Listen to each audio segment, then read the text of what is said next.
उमेदवार एम.के. मडवींना मुलासह अटक करण्यात आली। ऐरोलीतल्या मारहाण प्रकरणी कारवाई करण्यात आली आहे। काल ऐरोली सेक्टर 16 मधील मंडळाच्या पोरांना मडवी कुटुंबियांनी मारहाण केली होती। या प्रकरणी रबाळे पोलीस ठाण्यामध्ये शिवसेना उमेदवार एम.के. मडवी यांच्या उमेदवार विनया मडवी आणि मुलगा करण मडवीवर गुन्हा दाखल करण्यात आला होता।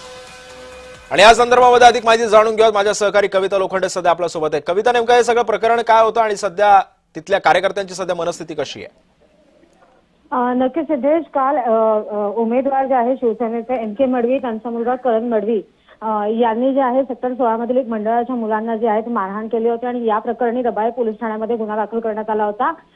काल संध्याकाळच्या दरम्यान करण मडवी याला पोलिसांनी ताब्यात देखील घेतले होते, परंतु रात्री उपमुख्यमंत्री एकनाथ शिंदे यांनी नवी मुंबईमध्ये उपस्थिती दाखवत रबाळे पोलीस स्थानकामध्ये भेट घेतली होती आणि त्यानंतर करण मडवी यांना सोडण्यात आलं होतं। परंतु गुन्हा दाखल झाला त्यानंतर एम.के. मडवी असतील उमेदवार शिवसेनेचे, त्याचबरोबर विनया मडवी असतील आणि त्यांचा मुलगा करण मडवी यांना जे आहे रात्री गुन्हा दाखल झाल्यानंतर जे आहे ते पोलिसांनी ताब्यात घेतलेलं आपल्याला पाहायला भेटतं। एकूणच आज हे तीनही जे उमेदवार आहे, आज निवडणुका संपन्न होतात आणि हे तीनही या शिवसेनेच्या माध्यमातून शिवसेनेमधून जे आहेत ते निवडणूक लढवत आहे आणि आदल्याच दिवशी या तिघांनाही अटक होणं एकूणच राजकारणामध्ये ही खळबळ माजलेली आपल्याला पाहायला भेटते।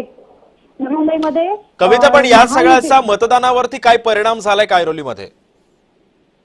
नक्कीच उमेदवारांना ताब्यात घेतल्यामुळे मतदानावरती मतदानावरती अद्यापही कोणताही परिणाम झालेला आपल्याला पाहायला भेटत नाहीये, परंतु राजकीय वातावरण मात्र तापलेलं आपल्याला पाहायला भेटतंय। नक्कीच धन्यवाद कविता, तुम्ही दिलेल्या या सविस्तर माहितीबद्दल।